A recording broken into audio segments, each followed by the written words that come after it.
ప్రభుత్వ నిర్లక్ష్య కారణంగా 8 మంది రక్త ముద్దపాలయ్యి పోయినారు. దీనికి కారణం కేంద్ర రాష్ట్ర ప్రభుత్వాల నిర్లక్ష్యం అని చెప్పేసి స్పష్టంగా అర్థమవుతుంది. దాంతోపాటు ఉక్కు 120 టన్నుల కరిగించిన దాన్ని ఒక్కపారి వేయడం వల్ల దాంతో ఈ ప్రమాదం జరిగిందని చెప్పేసి స్పష్టంగా కానొస్తుంది. ఒక పక్క నరేంద్ర మోడీ కంటి తుడుపు చర్యగా చనిపోయినటువంటి వారికి 2 లక్షల రూపాయలు మాత్రమే ప్రకటించారు. అదేవిధంగా ఒక పక్క ప్రజలను మొబ్బపెట్టేదానికి ఇటు లోకేష్ గారు ఇటు పవన్ కళ్యాణ్ గారు పర్యటనలు ప్రెస్ మీటింగ్ పెట్టి ప్రజలను మొబ్బపెడుతున్నారు. దీన్ని పక్కదారి పట్టిస్తున్నారు. ఇటు కేంద్ర ప్రభుత్వము రాష్ట్ర ప్రభుత్వము ఉక్కు ఫ్యాక్టరీని కాపాడుతాం, దాన్ని డెవలప్మెంట్ చేస్తామని చెప్పేసి అనేక మార్లు కేంద్ర ఉక్కు మంత్రి వచ్చి అనేక మార్లు హామీ ఇచ్చి పోయినారు.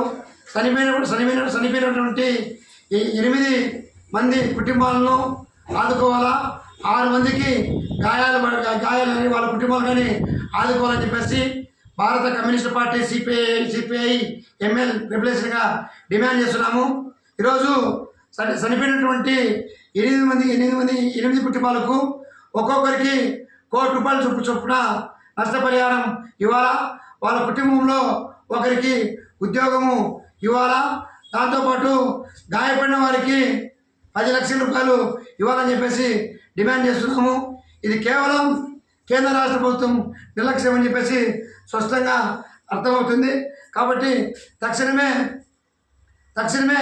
కూటమి ప్రభుత్వం ఉన్నటువంటి లోకేష్ కానీ పవన్ కళ్యాణ్ కానీ లేదా చంద్రబాబు కానీ ఈ డ్రామాలు ఆడకుండా మొత్తం ఉక్కు ఫ్యాక్టరీని దాన్ని డెవలప్మెంట్ చేసే విధంగా అక్కడ ఉన్నటువంటి కార్మికులకు భద్రతలను కల్పించే విధంగా కేంద్ర ప్రభుత్వంపై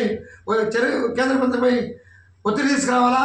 ఈరోజు కేంద్ర ప్రభుత్వం ఉన్నటువంటి బీజేపీ సర్కార్కు ఇక్కడ కూటమి ప్రభుత్వము అనుకూలంగా కేంద్ర ప్రభుత్వానికి అడుగులు వస్తూ ఇక్కడ ఉన్న మొత్తం రాష్ట్రాన్ని నాశనం చేసే విధంగా వ్యవహరిస్తుంది.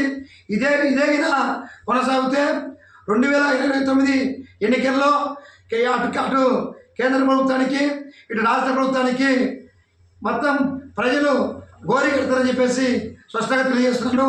డబుల్ ఇంజిన్ సర్కార్ అని చెప్పేసి ప్రజలకు మాయమాటలు చెప్పి మొత్తం ప్రాణాలు తీసుకోబోతున్నారు.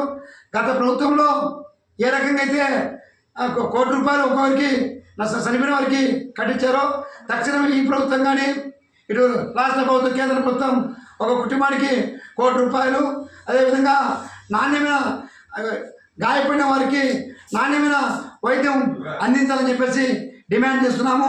ఈ కార్యక్రమంలో పార్టీ ఏరియా కమిటీ సభ్యులు బాబు, ఇదేరాబు, నారాయణ, అదేవిధంగా సెలీం, అదేవిధంగా ఆనంద్, అదేవిధంగా తదితరులు ఈ కార్యక్రమంలో పాల్గొన్నారు.